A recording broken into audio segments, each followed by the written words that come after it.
Hello, everybody, and welcome to Shoot Nation, where it's just three dudes sitting on a couch, and we're going to talk about pro wrestling because that's just what we are. We're tired of just talking about it and no one hearing about it, so you're going to hear about it. I'm Charlie. We have Michael, and we have Jake. Don't say my name like that. Come on, Michael. You don't have to pay $9.99. $9.99. In case you guys didn't know, the WWE Network is just $9.99. You're gonna make so many people on the internet mad. Like there are already so many people on the internet. If you're on the internet, you're probably already mad. Right. Exactly. That's why we're on the internet. Exactly. We're mad. Because we're mad. We're just we want mad to talk people. about wrestling. Pro wrestling just makes us very mad. It makes us very happy at the same time. Okay. Before we I talk, know some girls that never mind. Before we talk about the topics that we have for right now, let's talk about us for a second and how we got into the sport. And Michael, we'll start with you. Okay. When did you get started? What's the first thing you remember? Well, I was a wee lad back in the year of 1995. I remember I was watching TV, and I was watching some kind of cartoon, and my brother came in, took the remote from me, and just flipped over to wrestling. And at first I got mad because I wanted to watch my show. But then I saw The Undertaker hit Mankind in the top of the head with a steel chair. And I was hooked. Like, I had never seen anything like it. And I was like, I don't know what's going on, but I want more of it. And I just kept watching. And over the years, you get guys like Stone Cold and The Rock and Shawn Michaels. And I was just, from then on, I never looked back. And I was like, I just want to watch this every day. Right. So that's really how I became a wrestling fan. All right. Jake, how about you? Well, like for most of us, I was a child of the Attitude Era. Yeah. So, like, of course, Rock, Stone Cold, Undertaker, and all that. But that was, like, after I actually initially saw wrestling for the first time. Right. My parents bought me a VHS tape. It was called Over the Top Rope. Or On the Top Rope. I think it was Over. And on the cover was Lex Luger.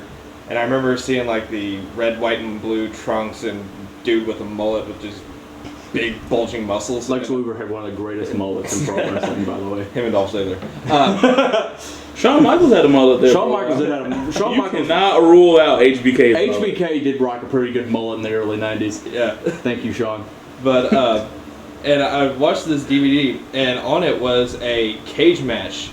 Like the old school blue, like, not like the cage that they have now. Not like the fence with the bars. It had like a foot gap between every like rung of it. And it was Owen Hart and Bret Hart. Yep. And it was like such a crazy match. And then Lex Luger fought.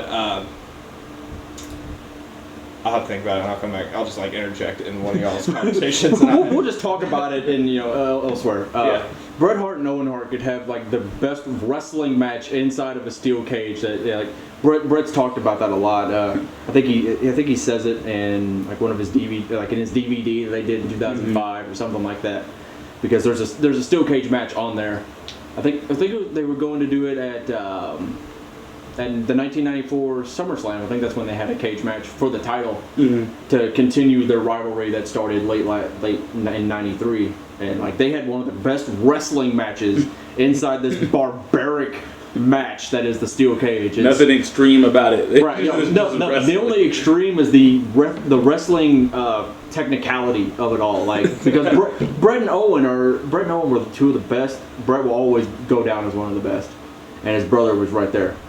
I actually share a bond with you because my first memory comes from 1995, in which I was just a little over 2 years old.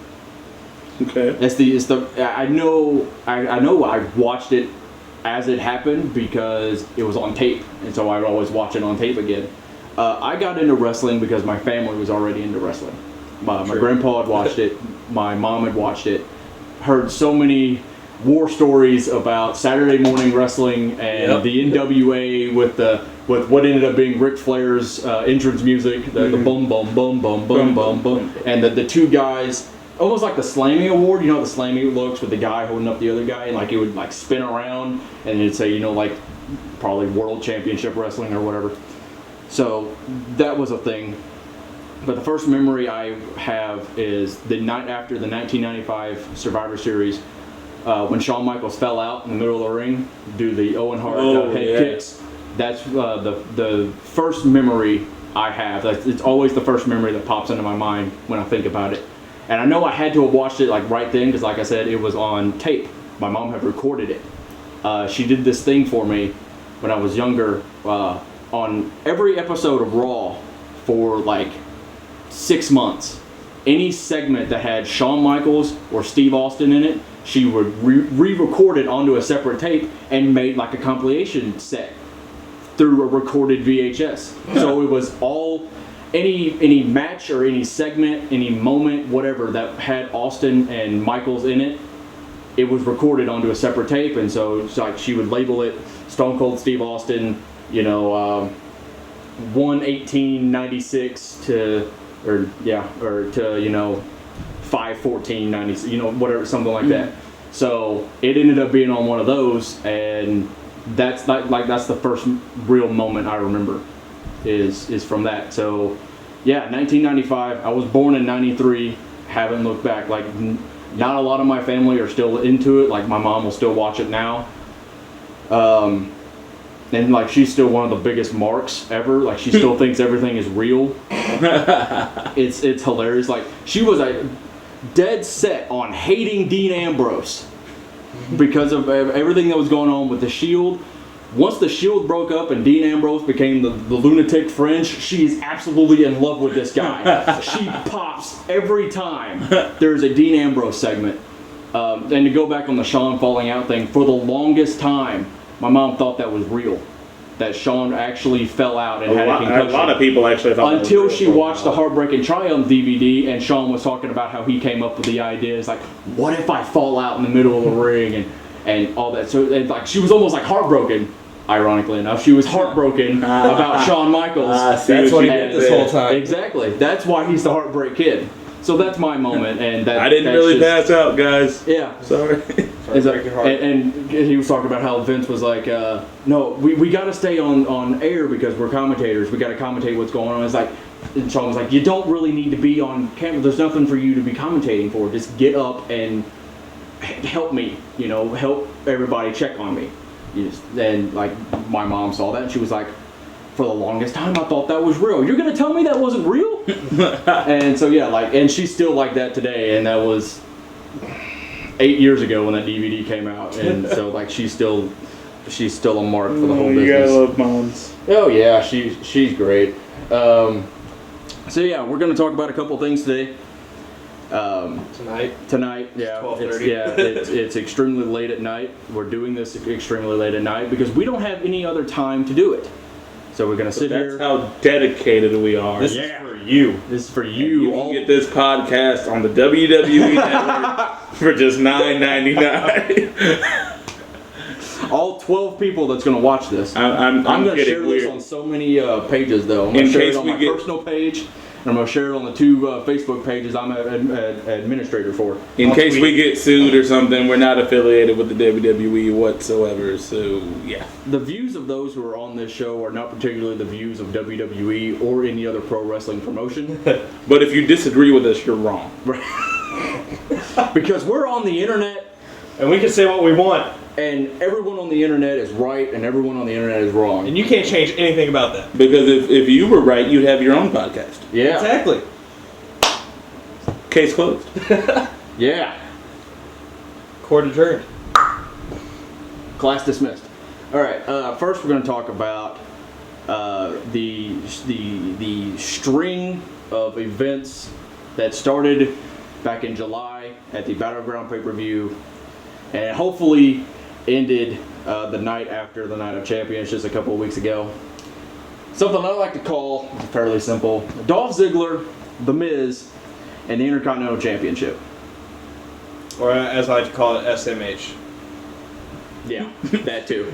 Because that's exactly what I was doing. So, little backstory. Back in July, the Battleground pay-per-view, there was a 20-man battle royal to be held to crown the new Intercontinental Champion since Bad News Barrett broke his shoulder, or did something to his shoulder, and had to forfeit the title. You had a 20-man battle royal. You could say that was some bad news. That was some bad news. I really hope we get some good news in a couple of months But, and Wade comes back. They did the finish where it involved first Sheamus and Dolph Ziggler, in which Sheamus was still the U.S. champion, which I never understood. Why are you going to put the U.S. champion in the Intercontinental title match? But whatever. Well, it could have been a possible title unification angle that they didn't know. I mean, I hated seeing that picture on main event where the Intercontinental title was on the pedestal and then Sheamus was behind it doing his pose with the U.S. title in his hand. It was like, I'm glad you don't care about your own title, which WWE doesn't care about their titles anyway, unless it's the world title. I mean, honestly, I'd rather be the Intercontinental champion than the U.S. champion. Yeah, a little more prestige behind it. A little bit. I think History. I think the IC title is older than the U.S. title, even back to its NWA days. Yeah. I think it is. So they did the finish where Ziggler and Sheamus were looking to be the last two. Ziggler eliminated Sheamus, and then out of nowhere, everyone's favorite wrestler, The Miz, came up and threw Ziggler out of the ring, and Miz won the title to absolutely no one caring. I was actually quite distraught. I was distraught too. Even my girlfriend, who is not a wrestling fan, who's just barely a wrestling fan because she's with me, mouth agape, what the hell was that? That's what a non-wrestling fan said to that. So that explains a lot. That's what we have to actually say. People who watch the show every week, that's exactly what they say. What is this? What is going on? Ziggler makes it look like his heart was broken and he no longer has a career because he didn't win the title. Ziggler's head in the past 3 months looks like he's Ziggler, his dog. Ziggler, when he loses, looks like that dude that got dumped by his girlfriend in the hallway in between classes, and then the next class you see her talking to your best friend. That's the face he had. That is a great narration of that. I'm not saying I've been there, but I've seen the face. So then they start the feud where it's Ziggler and Miz for the Intercontinental title. You can't hit him in the face because he's a movie star, which this movie's just going to blow. The money maker. It's straight to DVD and it's only a TV movie.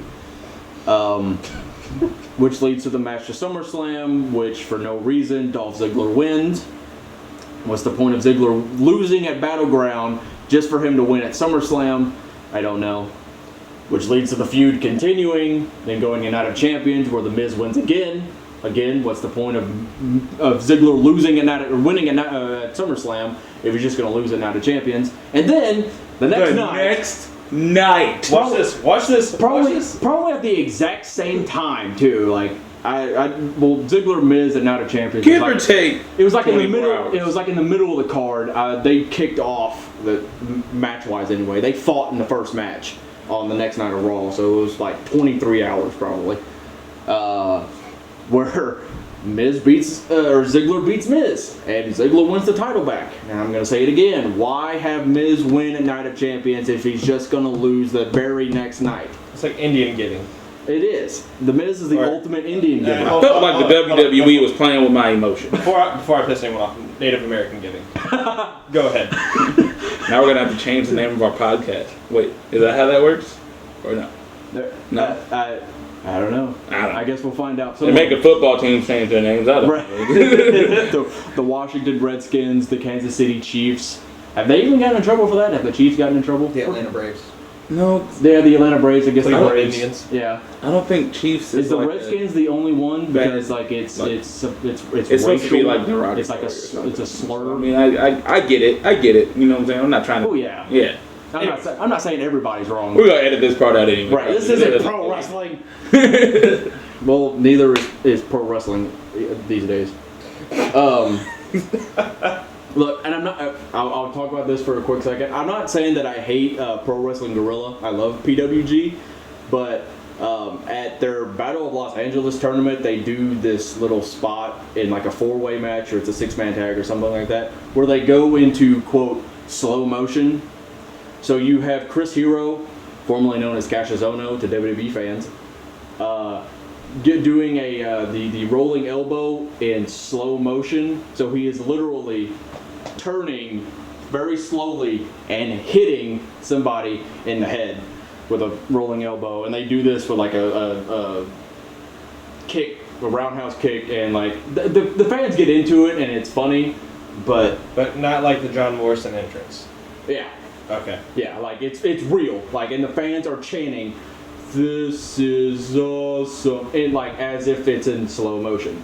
It's hilarious, but it'll also like kind of make you mad a little bit. But I'm not dogging on PWG. I love PWG. It's amazing stuff. But anyway, yeah.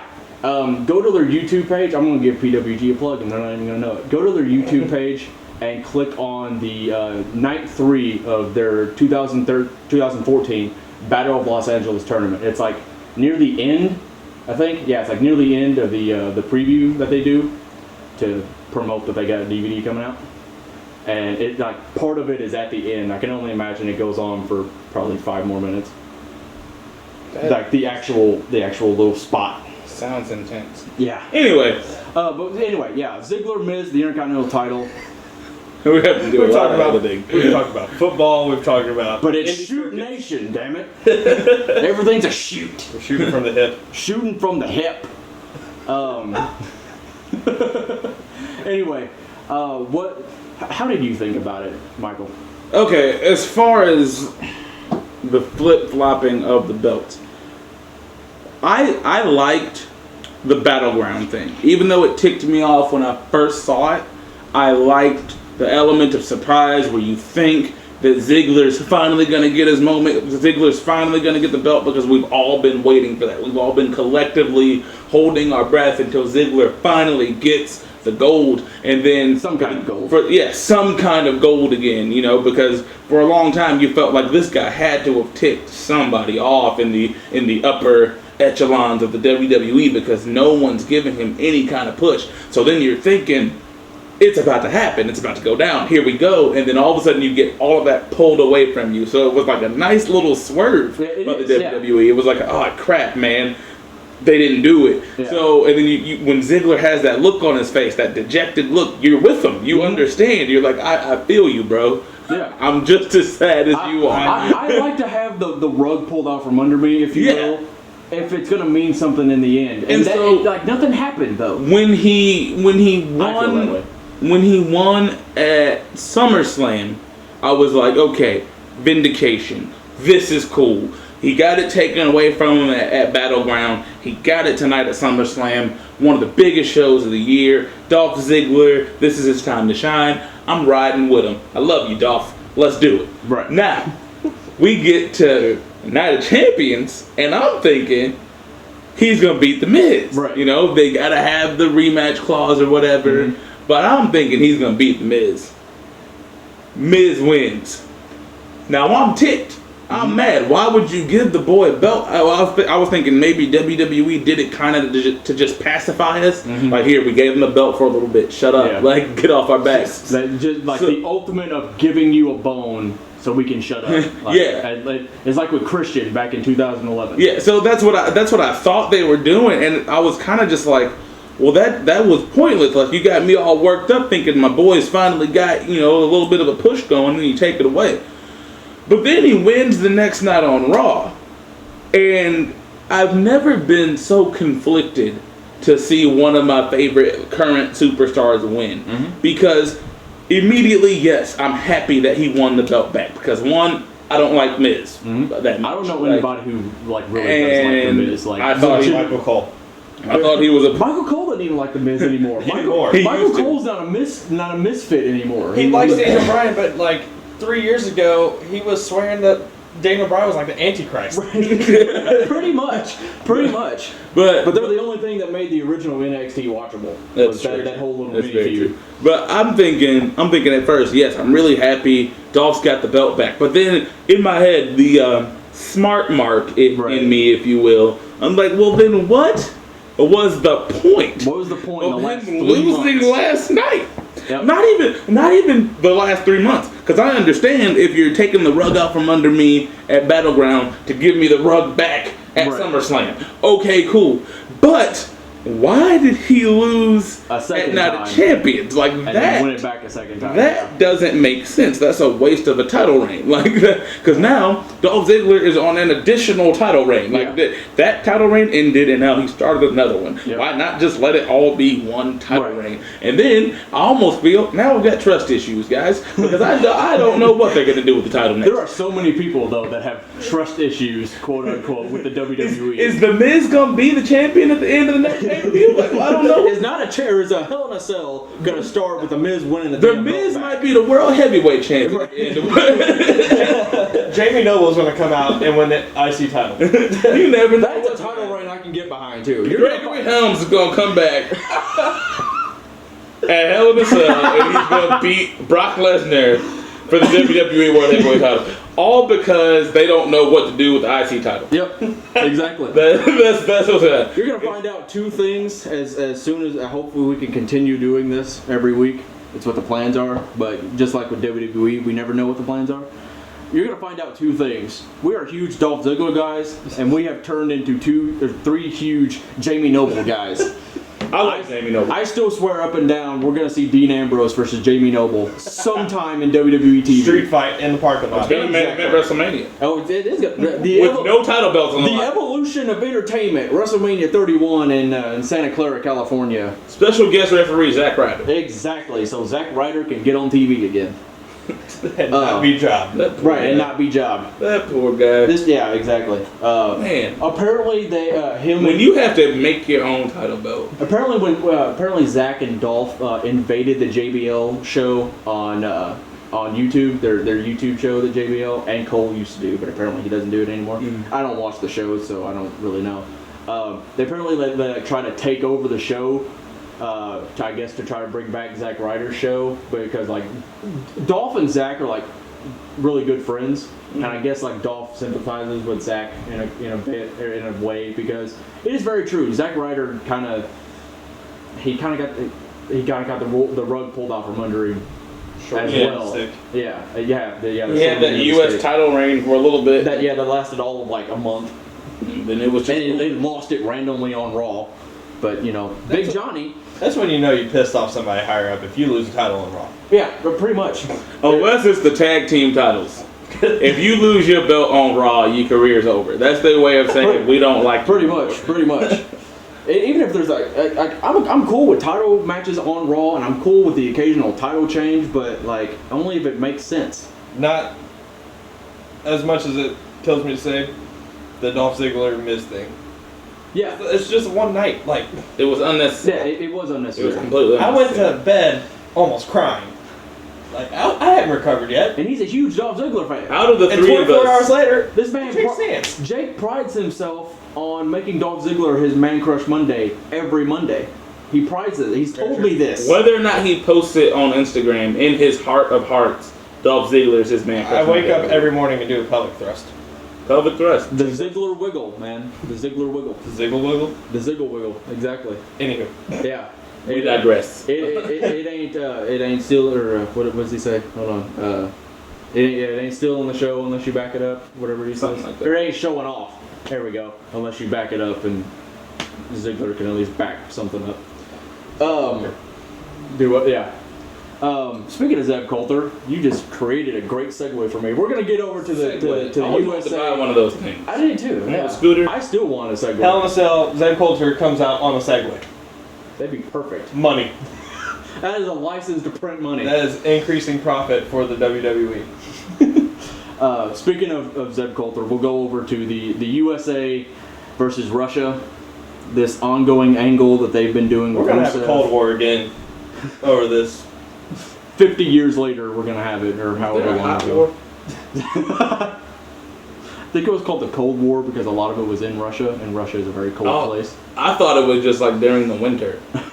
It's always the winter in Russia, It though. spanned like 50 years. Okay, cool. I wasn't very good at history. I thought they just had to layer up. It's cool. I'm not a big world history buff, but I am also like geographically challenged because I think like Illinois is closer than it actually is. Like I know it's like right next to us, but like Chicago, I think Chicago is like right next to us, but it's like at the very top of Illinois. Yeah, I'm like extreme, and I've been there before, which is funny. Chicago's pretty far. Yeah, like Illinois and Ohio. I think they're like right next to each other, but like they're a state from each other. I'm very geographically challenged sometimes. Huh. But anyway, we'll go with the They USA. make maps for that. I know, but you think I'd be able to? I'm a special case, all right. Hey, it's all good. Anyway, It's all good. USA I and live Russia. with Jake. USA and Russia. The ongoing angle with Rusev. We've gone from Jack Swagger being in the angle to Mark Henry being in the angle, and now the Big Show is going to be in the angle.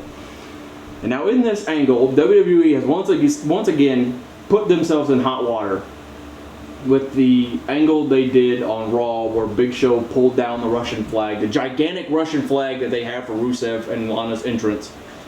And apparently it made some people mad. And I'm here to say, as I am a living, breathing, diehard American, I am not mad that Russia or someone from Russia is mad that they did this, because it shouldn't have happened. I want to say something though. Putin won't fight Big Show. Putting that out there. No, he's probably right with The that. battle lines have been drawn. Here's how I feel. Couple of things. But hold on. Okay, I'll hold on. Sorry, this just hit me. Did you know Vladimir Putin has his own like theme song and like music video? So technically, he's about halfway there to be a wrestler. Vladimir Putin is almost a pro wrestler. I hear he actually signed with the WWE. But His anyway, name will not be Vladimir Putin because he It'll be will. Vladimir Kozlov. same That's guy. who we need to bring back now. Same guy. I'd love to see Vladimir Kozlov back. Just don't put him in Santino. Here's how I feel about this whole thing. A couple of things. First of all, you just can't disrespect another country's flag like that. That's disrespectful. It is. So I understand why those guys are in an uproar. And back in what was it, like '96, Shawn Michaels put the Canadian flag up his nose or whatever. Yeah, it was during the heart of his feud with Bret Hart. He didn't mean to do that. And we were in a little bit of a different time. I mean, there was still some uproar. I'm sure there were some Canadians back. There were some people that got angry, but we were in a time and place. I mean, the Attitude Era was a complete, as we all know, it was a completely different time, not only in society, but in the wrestling business, where they were okay with pushing the envelope. So even if they did tick people off, it was whatever. Nowadays, in the era that we're in the the PG network era of wrestling, and just in this time in society where people are just looking for stuff to protest. Every day you look on social media, there's some new craze that's sweeping the world, some new hashtag. A lawsuit from McDonald's because the cup didn't say that the coffee was hot. Yeah, It's people freaking coffee. People are looking for something, so you can't give them more reasons to attack you. So, Especially something so blatant as, I'm going to take your Russian flag, your national flag that you cherish, pull it from the ceiling and throw it on the ground. because if the Jericho got suspended for doing that in Brazil to a Brazilian flag. if we turned the tables and he had been doing that to an American flag, you know what I'm saying? We would be up. You heard what JBL said during the Swagger Rusev match at SummerSlam. There was an angle to start the match where Rusev hit Swagger. Swagger dropped the U.S. flag, and JBL's on commentary saying, "Pick up the damn flag." That's the first thing he said, was pick up the damn flag. Not talking about the match, not talking about how Rusev jumped Swagger, but no, JBL, someone pick up the damn flag, Michael. Someone pick up the flag. It's just, don't do it to someone else's flag. If you don't do it to someone else's whatever, if you're not going to do it to yours. And here's another thing with this whole Rusev thing. Not only does this whole Rusev versus America thing really need to end, because it's just been going on forever, gosh darn it, Rusev needs to lose. Someone pin him. It's over. Because, first of all, I don't think we're going to give him a world heavyweight title push anytime soon. I don't see Rusev being a world heavyweight And so champion. why in the world are we making him look invincible? What purpose does it serve? Now, when he first got here, it was cool because we wanted to drive home the point that he is big and he is strong and he is powerful and not a lot of people can handle him. Okay, cool. But you did that for months. We get it. We know. Like, he's big, he's strong, he can super kick your face off. Okay. It is time for someone to be... I honestly feel like Mark Henry should have defeated him. Yeah. I feel like it should have been Mark Henry. Jack Swagger, I could understand. All right, cool. He won the feud. If you want to reboot Jack Swagger, because I feel like Swagger's still going to be here for a while. Yeah. Henry and Big Show, they're not. Henry and Big Show are winding down. Which is another reason why I think it should have been. It should be one of them. Because I feel like why not give them one more good feather in their cap? Right. You know what I'm saying? Like, we're not going to make these guys the world champion anytime soon. Big Show and Mark Henry have both had their day. It's over. But give them something cool to hold on to. Yeah. Just one more thing. I saved America by beating this guy who wanted to destroy all things American. Big Show on a Wheaties box. Right. Like, It couldn't be a full body image because he's huge. But like, give him, a head. Just like put his hand on it. Yeah. Big Show's got huge ass hands. I think the whole Rusev thing, though, has, like, desensitized the fans for, like, his actual in-ring ability. And I think a lot of it, like, why a lot of people like to watch him now is pretty much Alana. One, good looks. Second, her character. And three, of the things that she says and how she can, like, interact with, like, the crowd and stuff. But Rusev just stands there, and then he'll just, like, super kick somebody and then put him in a camel clutch, and bam, match is over. And nowadays it's more about as far as why the fans would watch Rusev. I think it's more about the responses that his opponents have to him. Because tell me those Zed Coulter promos weren't kind of awesome. They were great. And now, I mean, Mark Henry not as much, but now with the Big Show, a lot of the stuff he's doing with Rusev is really just fun to watch. Yeah. So I don't think And that's all we ask for. Like last Monday night, whenever Rusev was, like, threatening Big Show, and Big Show just, like, brushed it off like he was a little punk. And he's kind of looking back at him like, dude, what are you talking about? You don't even he had that look on his face that was describing everything we were thinking watching. Right. What are you saying? Or like the main event after Night of Champions where Mark Henry was giving that promo and then the Big Show came out and Big Show was just like, I'm gonna knock him smooth the hell out. It's like we can get behind that. That's awesome. Because that's fun. Like that's all we want. When I heard him say it doesn't have to be compelling. It doesn't have to be like thought provoking. It can just be fun. When I heard Show say that, I was like, knock him out, Show. Yeah. Knock him out. I'm gonna watch SmackDown, which will be the first time in forever, just to watch you knock him out. I said, you know and what? it happened. What city is SmackDown in? I'm gonna come knock him out. Then I realized they taped it on Tuesday, and I was like, never mind, I'm gonna stay here. Like, in fact, I'm watching Main Event live on Tuesday. You're probably gonna knock him out in a couple hours. I'm not gonna be able to. So yeah, like it should just end already. I think like people, at least I want to say people is wanting to watch Rusev. Just to see if he's going to get beat. It's like with Brock Lesnar. Mm-hmm. You're going to watch Brock Lesnar matches just because there's a chance he might get beaten. I don't like Brock, but I watch his matches just because I want to see somebody beat him. And right. Turn purple. And see him turn eggplant purple. Which I think that's why people are still watching Rusev because, oh, hey, maybe Rusev's going to lose. I've got it. The Big Show can't beat Rusev. Hacksaw Jim Duggan. He's going to go back what you were talking about with Lana has become into like this ultimate heater. Like she can draw heat from the crowd. She steps out and they boo. Instantly. Just like she'll say, whatever it is she says to start off her promos and then she'll walk out like you said and then instant boo.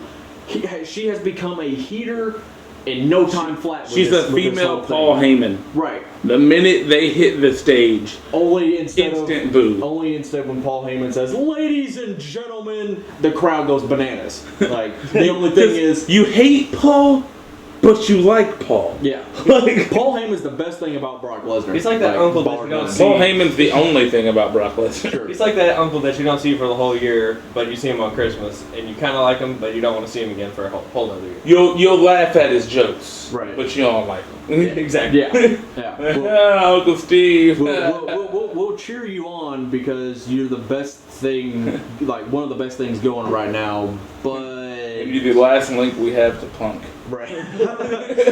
Set the city of Chicago. Except AJ. I'm still waiting for to just troll us all and change her name to AJ Punk. I think it would just be I'm hilarious. waiting for her to pull the GTS out in the match. That would be hilarious. Or she pulled off the Anaconda Vice. If she did the Anaconda Vice, I would lose my or mind. she got, especially if she would have done this in Chicago when Raw was in Chicago last Monday. Before her entrance, she did the "It's Clobbering Time" thing that Punk used to come out with their hands taped up. If they did that, that crowd would have went bananas. And I'm not. And the internet would have exploded. Right, or just even little things like before AJ's theme song hits, you hear the static that became before Punk's entrance. That place would have went bananas because oh my god! No, never mind. You know, it probably would have. Yeah, it probably would have turned into. And I'm not gonna say that I'm an advocate for CM Punk anymore. Like the man, let's be honest, the man left. He walked out on us. Very slim chance of him actually being in a WWE ring. CM Punk walked out on all of us. Yeah, and honestly, he did. He was like, "Fuck I you guys." him. He's like, "Fuck you guys, I'm going home." Pulled a card. Pretty much. Yeah. Screw you guys, I'm going home. Like that's what he Best did. in the world. Yeah. I'm the best in the world. Yeah. So. We're sorry for everything. Yeah. No kidding. So yeah. ADD and caffeine in this room. Yeah. Bud Light That's the whole USA, Russia, the whole. Basically, it's Rusev against the world. I'm waiting for them to be like, maybe bring a Cesaro and Sheamus into it and really make it Rusev versus the world. Bring in Barrett back and he can just take out every nationality that isn't Russia. So that's what I think. Hopefully it ends soon because WWE's just putting themselves in a lot of hot water. There was the thing with Lana at Battleground during her promo, and then there was this thing last Monday. It needs to stop because you're going to make somebody mad. And then they're going to issue an apology about it on the website. All right, if you're just going to keep doing that, then you should just stop. And it's just kind of a bad time right now too, with all the conflict that's going on in the world. There's just so much. Yeah, there's just so much going on. War in so many different countries, and it's terrible time to do it. I don't want the WWE to be the reason why we go to war. True. Flat out. True. And if that ever happens, then I don't know. I feel like the only logical response to that is that all the wrestlers have to be enlisted. Yeah, right. Put them in the front line. That'd be intimidating. Right. Mark Henry with an assault rifle. Ain't nobody gonna roll up on Big E Langston. Right. You gonna think twice. Exactly. John Cena will paint himself red, white, and blue and be standing on top of a tank with all of his headbands. Taker will come back as American Badass. Right. In a Harley. He will roll up on his custom-made bike, beat his chest, slap his leg, and charge. And we're gonna roll through everybody. And that's how World War III is gonna happen, folks. It's because we said it here.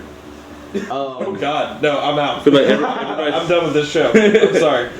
Everybody's gonna roll out to John Cena's theme music. Yep, exactly. And before the bomb drops, you'll hear Bravado.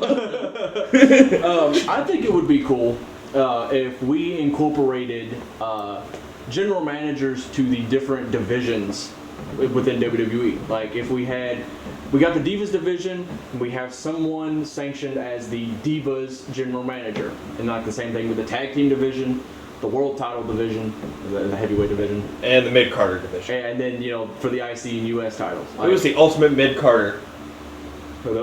Previous John age. Morrison. That's one of them. No, I'm saying old guys. Ultimate mid Carter, Attitude Era, Ruthless Aggression Era. Goldust. But he's still actively wrestling. Well, yeah. Shelton Benjamin. Still actively wrestling. Yeah. D'Lo Brown. D'Lo Brown being the mid Carter. D'Lo Brown is one of. D'Lo Brown can mess around. Steve Blackman. Oh shit. The only thing Steve Blackman won though was the hardcore title and did that 13 times. D'Lo Brown could make Ryback the greatest tag team in the world. No, see, because the tag team division, the tag team general manager has to be Teddy Long. Because a tag team match. Teddy Long, if there was ever more than 5 guys out in the ring, we're gonna make this a tag team match. We're gonna make this a 16-man match. of 32. We are going to divide this half of the arena and this half of the arena. It's going to be a big tag match. What I'm gonna do is I'm gonna take all the baby faces and I'm gonna take all the heels. I'm gonna get some of the people from that work in the concession stands. And we were all just gonna have a big old tag team match. I don't know why I'm making Teddy Long have like a southern accent because he's clearly not like Jim Cornette. But I don't know. Let me tell you something, player. Yeah, exactly. So yeah, like a tag team general manager, a Divas general manager, a general manager for the Intercontinental and U.S. title divisions, and then the World Heavyweight title. I just feel like after a while that would get confusing. It could. Because then what if you want to take two guys and just put them in a tag team match? Does it have to go by the tag team guy? Maybe general managers have to make a deal. Like, Teddy Long will try to make a tag team match between the managers. I'll find me a partner, you find you a partner, and we're going to have a tag team match. And I'm going to win because I'm the general manager of tag team. And I also double as a referee. So right.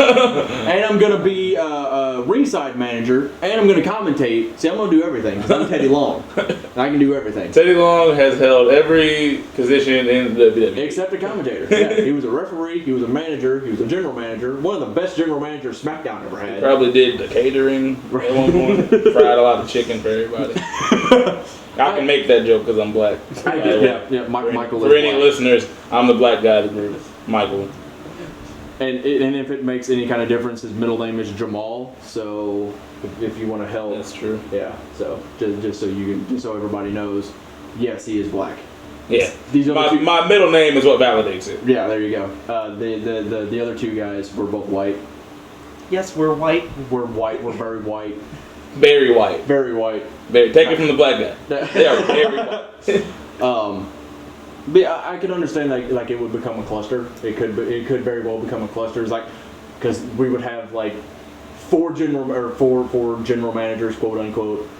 They could very well like go at odds at each other. It's like, I could see like the Divas general manager like kicking through the door and be like, "Give us more time on the show."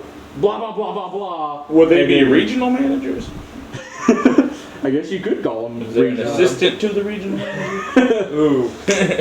And then we could just create. We'll have half the roster just be general managers. There are going to be so many.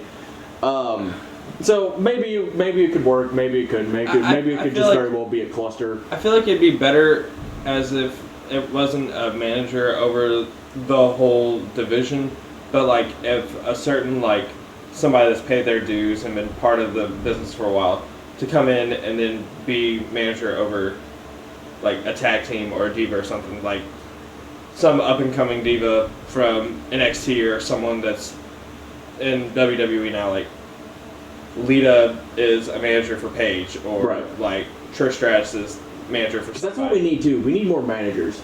Yeah, I mean, management. I feel like it's not managers now; it's mouthpieces. Pretty much, yeah. Yeah. And I don't think they really only give they only give managers to people that can't promos. I.e. Brock Lesnar, i.e. Rusev. But I mean, if you look back, like back in the day, even Cesaro for a while. Yeah, but like back in the day, there was people that had managers, but they could still talk. Like Jimmy Hart, Hulk Hogan, Paul Bearer, and The Undertaker. Like there was plenty of people that were managers, but still let Bobby Heenan and Mr. Perfect. Exactly. Like, Mr. Perfect can talk. He could talk. Like he could make a pretty good promo, but Bobby Heenan, just because he was Bobby Heenan is probably one of the greatest managers in the history of wrestling. Ted DiBiase. Ted DiBiase was the mouthpiece for Stone Cold when Stone Cold didn't need a mouthpiece. Yeah. Like take a look at ECW in the 2 months that Austin was there. Steve Austin didn't need a mouthpiece. At all. Oh, yeah. No, not at all. So that's why the Ringmaster failed. I like when he mocked Dusty Rhodes. Yep.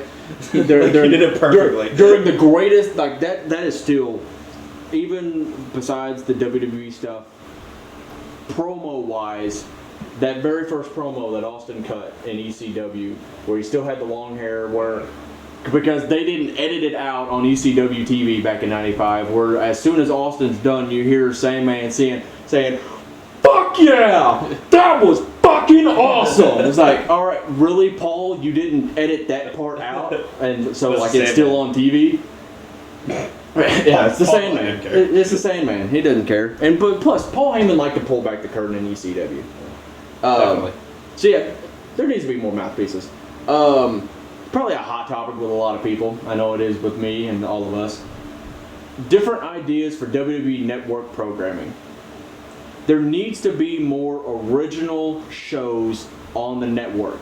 We got the Monday Night War, we got Countdown, we got WrestleMania Rewind, we got Legends House. Even though Legends House ended, we're probably not going to have a second season because it was too long ago. That show was like filmed in 2011. Yeah. Because the network was supposed to come out in 2012, but things happened.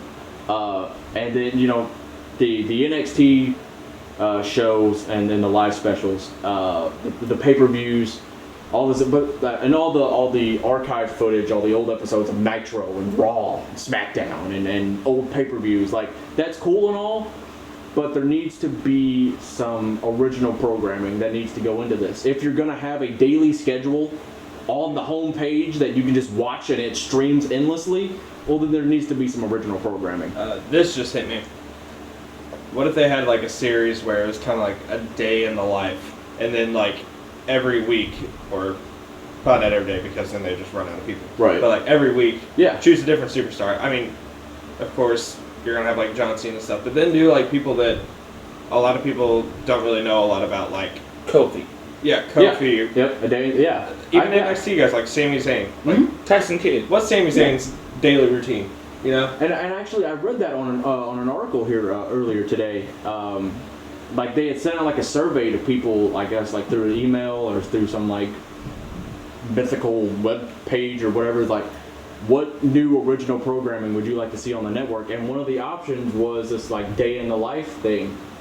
I would totally be into that. Like, I would watch that. Or like, I would love to know what Dean Ambrose does on like a daily basis, or like a Sami Zayn. you might not want to know. Right. Right. True. Or like, kind of take like an angle from like beyond the mat, like not like a day in life, because I mean they're on the road for however many weeks out of the year, but like what's it like for home life? Like a home life. Yeah, totally.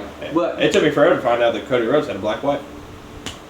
Yeah, I was impressed. Bret Hart has a black wife. I didn't know that. Yeah, she's something else. Yeah, Eden, Cody Rhodes' wife. She's like mixed. Yeah, but still. Yeah. But it's Cody Rhodes. Right. It's Cody Rhodes. Cody Rhodes from Marietta, Georgia.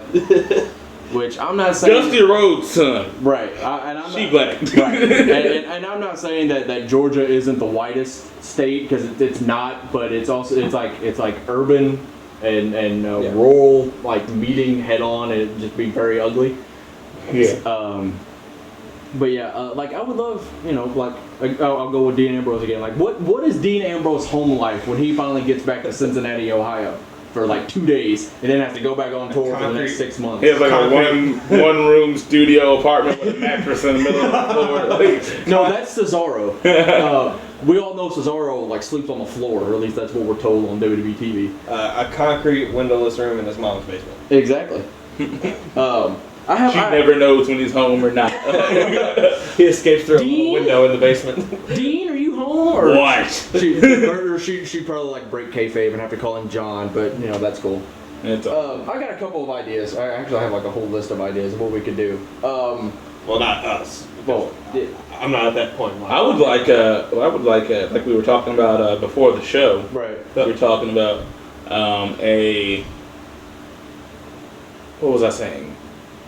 Where are they now? Yeah. Where are they now type of thing. Like, and it would even be, like I was saying, it would even be like a buffer in between shows on the live stream. Yeah. Just like 5 minutes. Oh, where are they now? And it's it's Hardcore Holly. He was on the latest article a couple days ago. Where are they now? Hardcore Holly. Val Venus. Where is he at? What's he doing? What is Val Venus doing today? Earl Hebner. Earl Hebner's working in TNA. That's what he's doing. Oh yeah, that's right. Or is it Dave? I can't remember. What was that one? Funaki. Rene Dupree. Where is he? What does he do? What was that? Was it Tim White, the referee that was trying to kill himself? Yeah. Where is he? Jimmy Wang Yang. Still trying to kill himself. That's what What Tim is he White's doing? What's Jimmy doing?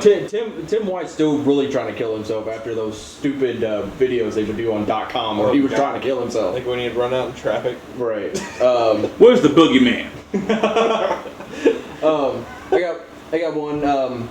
The WWE Live Experience, that would be the name of the show. And it would basically be revamping WWE's house show market.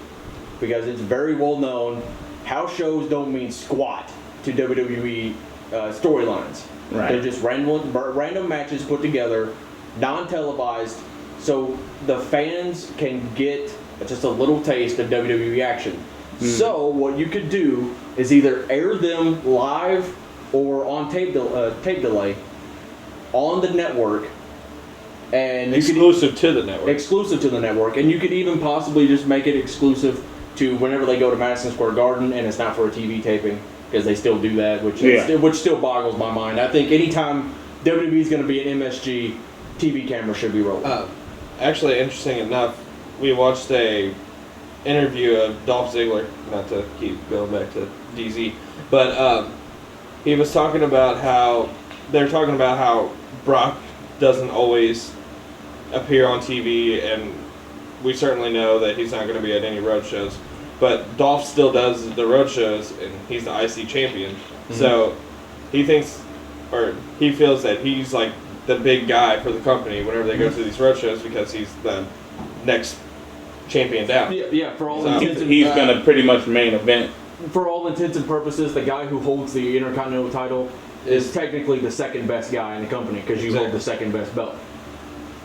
Clearly, it's not that true because you're not. If you hold the Intercontinental title, you're basically gonna open every Raw with a match, or it's gonna be filler, or you're gonna be filling the spots in on a pay-per-view. Yeah, they nickname it backstage the workhorse belt. Yeah, it just means you're gonna carry the load. You're gonna do all the hard stuff. Not necessarily all the hard stuff. But. To quote what Triple H once said, while while guys holding the Intercontinental title and competing for the IC title were putting on 25-minute matches, and Hulk Hogan was posing for 6 minutes, there you go. Yeah, he said that. Triple H said that in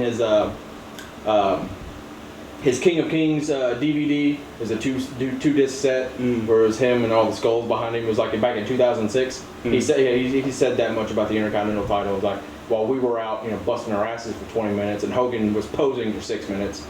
Like that's how he described the Intercontinental title and the guys that revolved around the Intercontinental title. So yeah, like you can do the WWE Live Experience, bring a whole new look to the house shows because not everybody is going to be able to go to a house show. Not everybody's going to be able to go to a WWE event. So bring a little taste of the WWE Live Experience to everyone who can't be there. Which makes sense, but I think the reason they probably wouldn't do it is because it would kind of, if they're going to air them at all, it would kind of change the way they have to construct house show matches. Probably, because, like you said, they don't have anything to do with the storyline. We've all been to live shows. It's just hodgepodge matches, and then sometimes they'll have let's say John Cena and Randy Orton are fighting for the title at a pay-per-view. They'll have John Cena and Randy Orton fight for the title, in quotations. You can't see me doing air quotes right now, but I am.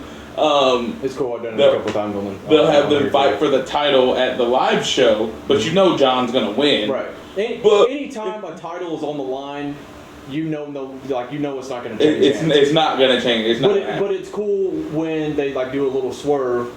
Like I have a story for that, and I'll try to get to that later. Probably won't do it now. Maybe next week. I've seen stuff like I think I know where you're gonna go, but I've seen little swerves like that. But I don't think they would air the live shows because they'd have to affect how they do those matches. Because now they've got to worry about the matches do kind of have to go with the storyline. Or we can't have John Cena versus Randy Orton for the title on TV when we know we're going to do it for the pay-per-view. Right. That wouldn't make sense. But it's okay because it'd be on the network, and because everyone's still going to watch the network for just $9.99. For $9.99, yeah, exactly. But yeah, hold on. Like I was saying, possibly exclusive to the MSG shows, and even when they go to a different country, like because it's not going to be England, because they always do an England tour, and there's always a Raw main event, Superstars, SmackDown in England. But like if they go to Japan, like they did here recently to announce Kenta signing, and like when they go to China and all this stuff. So I was meaning on tape delay, because clearly you're not going to do it live, because you're going to be up at like 2 in the morning watching this. Right. So yeah. Anyway, what were you saying? And also, like, whenever I used to go to road shows, because we haven't had them around here for a while. It's been a couple of years since they've been since WWE's been back here. They had some guys on there that I had never heard of before, and like I remember whenever I went the last time, I think it was the last time I could go was like 2005 or somewhere around there. Right. And this guy with this crazy hair came out, and these like royal blue sparkly shorts and white boots came out, and he just wrestled. And then I was like, oh, who the hell's this guy? Right. And then like 6 weeks later, I watched Raw, and this mentally challenged man in a white and red varsity jacket comes out. So like I think they still, like with the road shows, they still have to like do some like character development, right, and kind of find their niche within the wrestling world. And it also like new talents or maybe even like developmental talents to get them to work on their craft like even that much more. Just put them on the house shows. Yeah, see how they. It's not going to be televised. 2,000 people are going to watch it. It's not really going to matter. What you were saying with yours is how it was with me. The first time I saw Big E was at a house show back in 2012. By the way, that guy I was talking about was Eugene, who was released as of recently. We'd like to wish Nick Dinsmore the best in his future endeavors, or he'll probably, TNA will probably try to pick him up. ROH, or someone. He might go to like OVW. He'll become the ROH champion. Or he'll come back in 5 years as like a backstage reporter or something. Right. Or another Jamie Noble. Yeah, there you go. Jamie Noble. Jamie Noble. Jamie Noble. Another one, WWE 360. I got the name from ESPN's E60 that they do. I literally came up with this when I was at your workplace. And they were playing E60 on your TVs, and I was like, WWE 360. Again, these are also tentative titles. They probably won't ever even happen, let alone have this name. This is all theoretical. All theoretical. It'd be a 1 hour What if special. we actually call all of these, and these actually happen? Wouldn't that be hilarious, though? I'm going to call Vince McMahon personally, ask for money. Because calling Vince McMahon would be like calling the President of the United States. It would never happen. Well, obviously, I'll it's pretty call the easy to president get right close now. to the president because they let an ex-con with a gun in the same elevator as the president. Anyways, I digress. This isn't a political show. Let's move on. WWE 360 would be a 1 hour special profiling different superstars. Again, akin to ESPN's E60. So, this week on WWE 360, we follow the life and career of Dolph Ziggler. Like, kind of like how they did, like, the Scott Hall one. Yeah.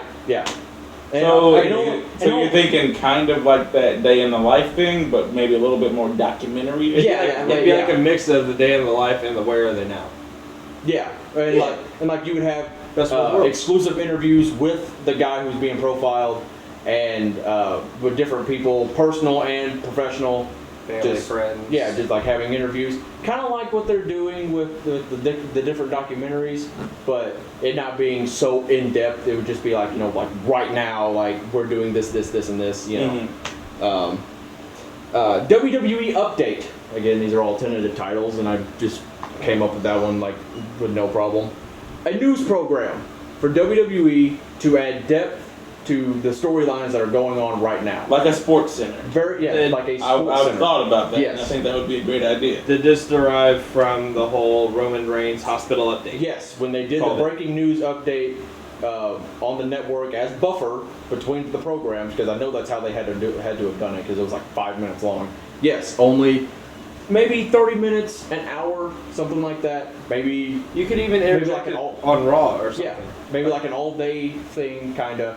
WWE update, bringing all the news to what's going on. Kind of how with Sports Center on ESPN, it comes on at different times during the day. So maybe every fourth or fifth show on the network they do a WWE update. You could do like top 10 of the week and then top worst of the worst. Like botches or doing something Well, stupid. I don't think they're gonna call out the botches. Well, that was actually If JBL will call it at ringside, saying, "Oh, well, they screwed it up," because I've seen it plenty of times, I think that they would do it. There was actually another show that was on this survey where it was a WWE. They had it labeled as WWE bloopers reel.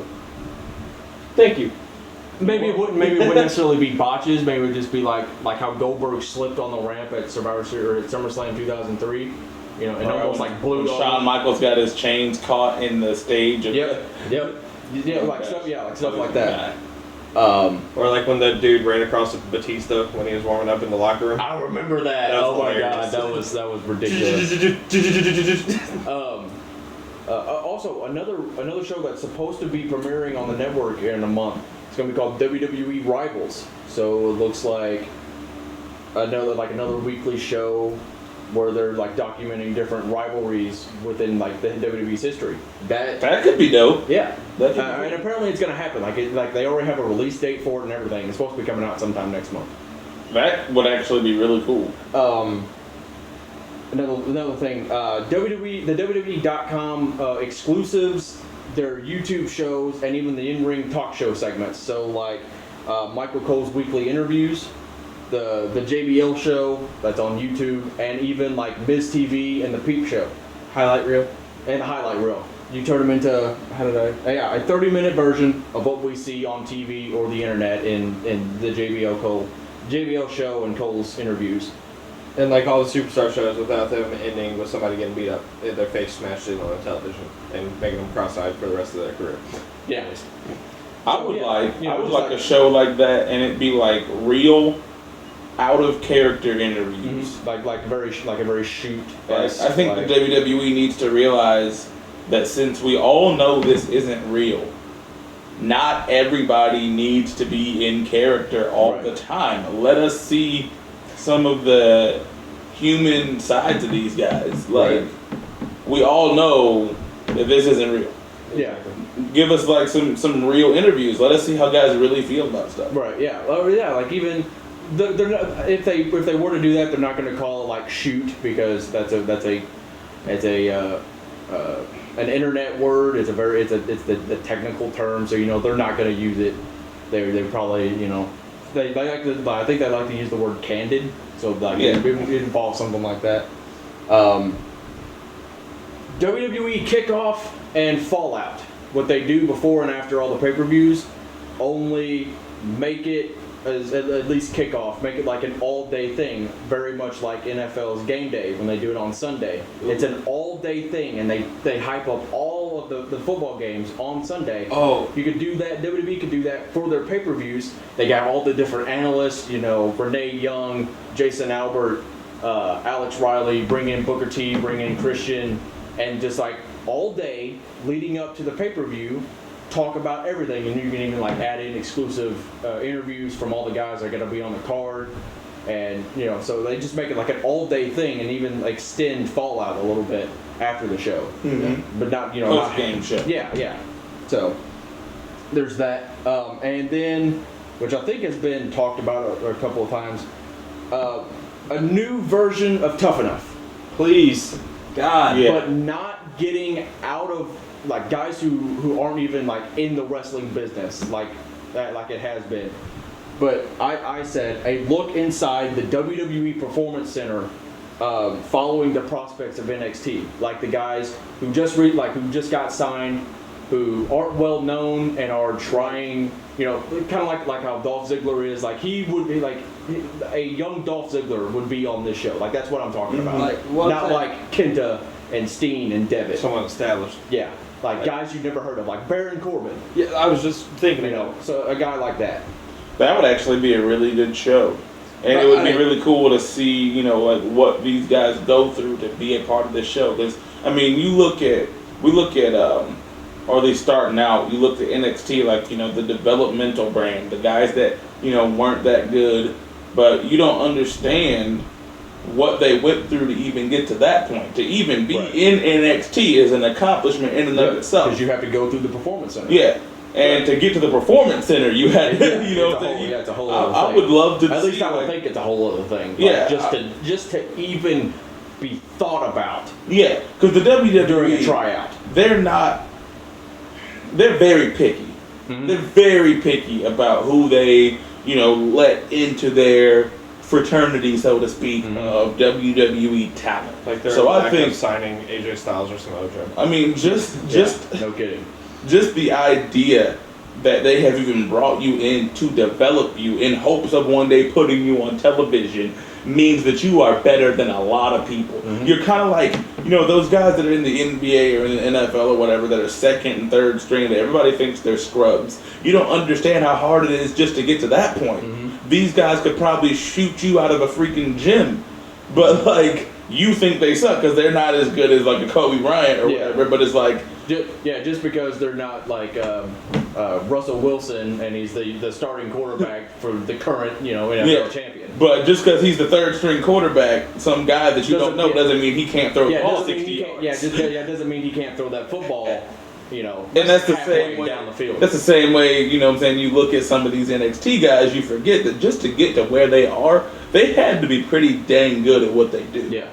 So at least somewhat good. So then Triple H or Terry Taylor could be like, we like you, we want to mold you, we want to help you get your craft. Because that's always what Triple H was about, and I don't care what anyone else says. He turned down a WCW contract. He made a 2-year contract, a 1-year contract. Yeah. And he told Vince, I just want to wrestle. The only way I'm going to be able to wrestle is if I actually get in the ring and wrestle and become a better wrestler. Triple H is about wrestling. I don't care what anybody else says. He is. In his documentary, he automatically went to Vince and said, WCW is going to quit doing house shows. They're going to go straight to TV. There's not always going to be time for people to wrestle. I know you're still going to do house shows. I know you're still going to give us an unbelievable amount of chances to get us to wrestle. I want a contract. I want to sign with you. Real quick, back to the whole tough enough thing. I still think that, like, as humans, we like to see, like, people progress. So I think they could do, like, 2 forms of it. Like, maybe rename one of, like, people in the developmental and, like, seeing how they got there and stuff. But still, like, seeing just, like, some person that's never really been in a real wrestling ring or just had minor training, like, work their way up and just see what this person can do. Yeah. I just feel like that's kind of like human nature. Like, we just want to see someone, like, progress. Yeah. The natural progression of just everybody. We are out of time now. We didn't even get to the main topic, what we were talking about, but we'll get to that next week. I think this has been pretty good. I think we really got to something. I think we put some ideas in people's heads. I laughed. I cried. I got to drink beer while I did this. Jake got to drink beer. I drank Kool-Aid. I drank Charlie drank Mountain Dew. We are running out of time. It's 1 in. This has been Shoot Nation. We hope to do this again next week. That's Michael over there. Yo. That's Jake. I'm Charlie. And again, we'll hope to do this next week. Peace. Good night.